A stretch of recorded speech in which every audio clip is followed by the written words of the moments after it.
Hekster, who's a clinical psychologist, and joins us now. Marc Hekster, thanks very much for talking to us on that subject. First of all, there are a lot of counselling services being put in place for the people of Aurora right now, not just those who were involved in the shooting. There clearly is quite a lot needed by way of support for people who've seen this happen on their doorstep. Absolutely. Greg, I would say that at this present time we're dealing with a traumatic event of extreme nature.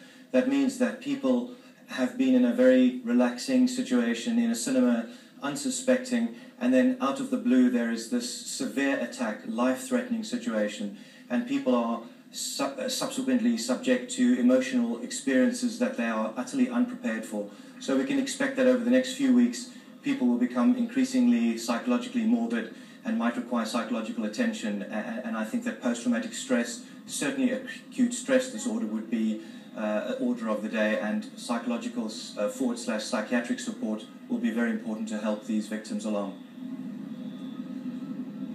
We talked to quite a few people who were in that cinema last night, who were the lucky ones who survived, and it was interesting talking to them that they all wanted to tell their story. They told it to numerous camera crews around here. It seemed a real energy, a real adrenaline about them needing to tell that story. Is that something you would expect to see, and is that part of the process of what they've been through?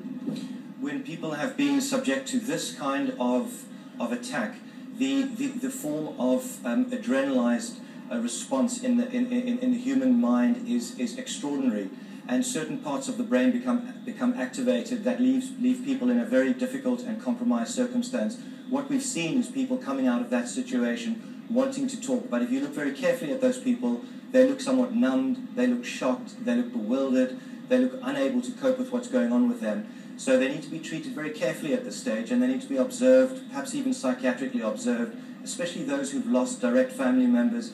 But even if we consider the fact that the Columbine massacre happened only miles away, there's going to be a re-traumatization effect going on, which is also something that will have to be very carefully observed over the next few months.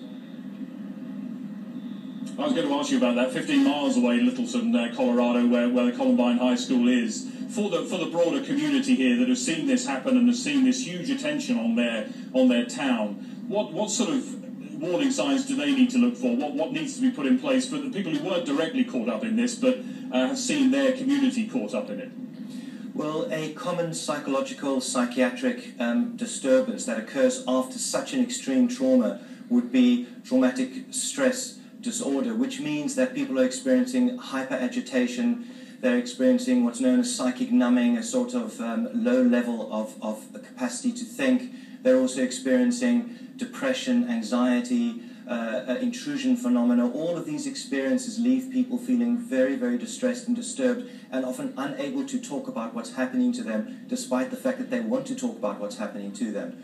So I suppose that psychological or counselling services will need to be set up so that people can approach someone neutral, have a conversation about what's going on, and most importantly, not necessarily feel that they need to talk about what's happened, because there is significant research that tells us that for people to re-experience what's happened to them can often be a secondary effect and not necessarily very, very helpful. Marc Hekster, thanks very much for your time. It's obviously going to be a long road of recovery for those directly involved and indirectly involved, and the authorities here in